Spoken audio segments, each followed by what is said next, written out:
Greetings and welcome, everyone. Today I'd like to discuss something that's really close to my heart. Disney. I'm a huge Disney geek. I've seen every animated feature from the company, unfortunately, and memorized every line of quite a few of those movies. I know a lot about the history of the company and the man behind the magic. I've been to Disney World and I go to Disneyland every year. No one will play Disney trivia games with me because they know I'll beat them in one turn. Nerd! I consider myself one of the biggest Disney bronies out there.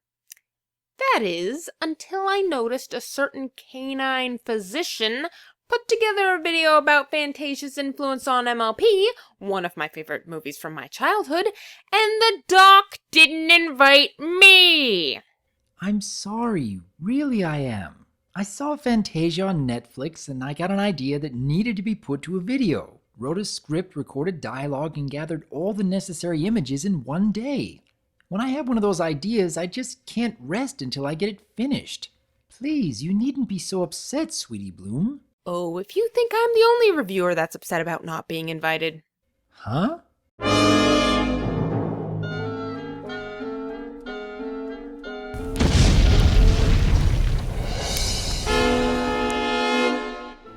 Well, quite a glittering assemblage here, Dr. Wolf. There's just the two of us. Oh, come on! You're ruining the Sleeping Beauty reference! I know. Sleeping Beauty is one of my favorites. And so is Fantasia. Well, mine too, but you don't see me barging into a video uninvited. Wait. All right, every pony, calm down the theatrics. Well, I guess people really like the idea of a Disney/MLP discussion. I suppose next time I should realize that starting a project like this would get a lot of other people wanting to add their own thoughts. You mean you did a video about something you personally wanted to talk about? The unmitigated gall. Shame on you. Very funny, you two. Perhaps we should start at the beginning.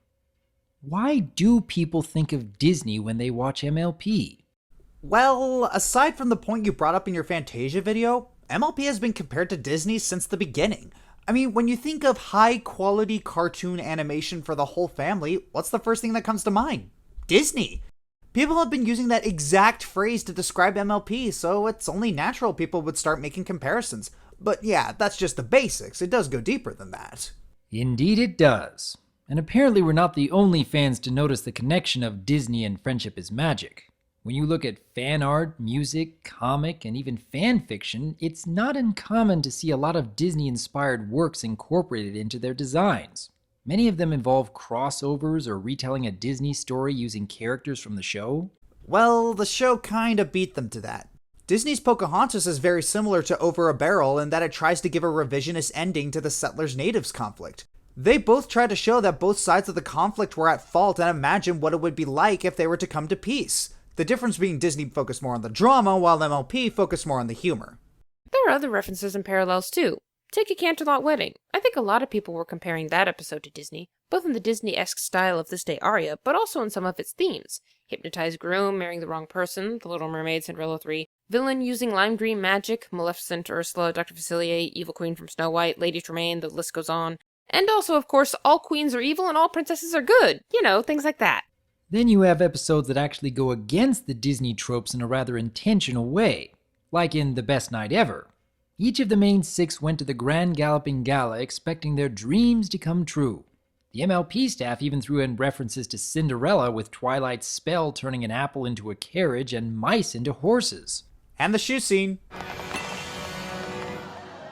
Rarity, your glass slipper! Now your prince is sure to find you. Let's go! Glorious.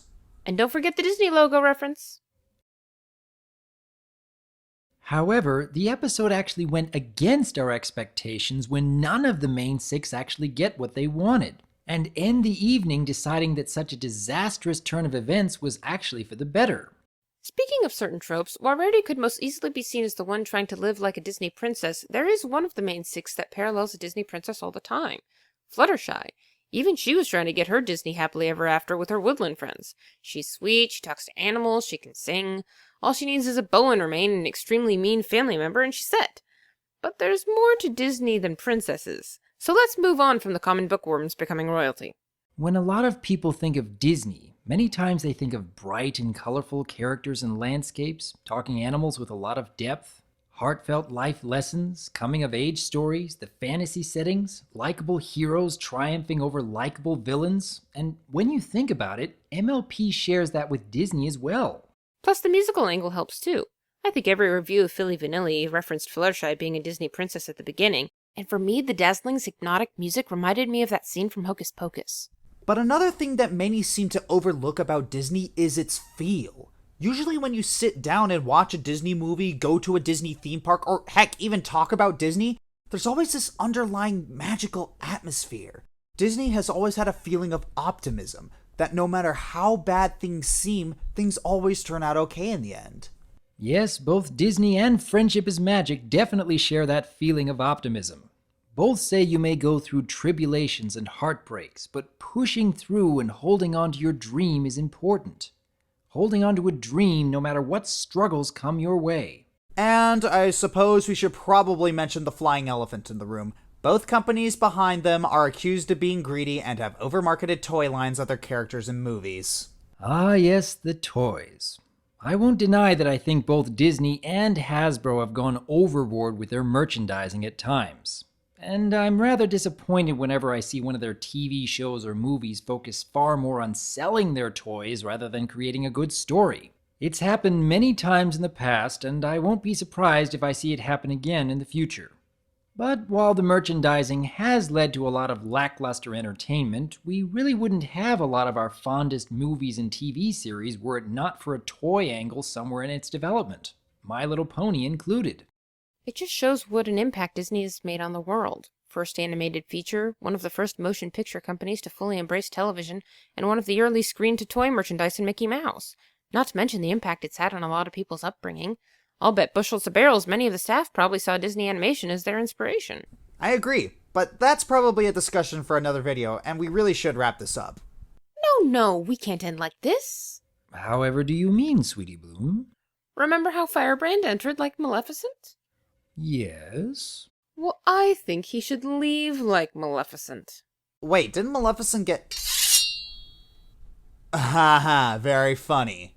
O sword of truth, fly swift and sure. Oh heavens, you're serious. That evil No, die and get good away from and me! good! Oh! Why are all the women I meet complete psychopaths? Every day. Always something interesting going on around here. In the meantime, we would like to hear your thoughts on our discussion. What similarities between Disney and MLP have you seen? Would you welcome any further references in future episodes? Or would you prefer that MLP try to steer away from any more Disney influences? Until next time, I am Dr. Wolf, and I look forward to hearing from you.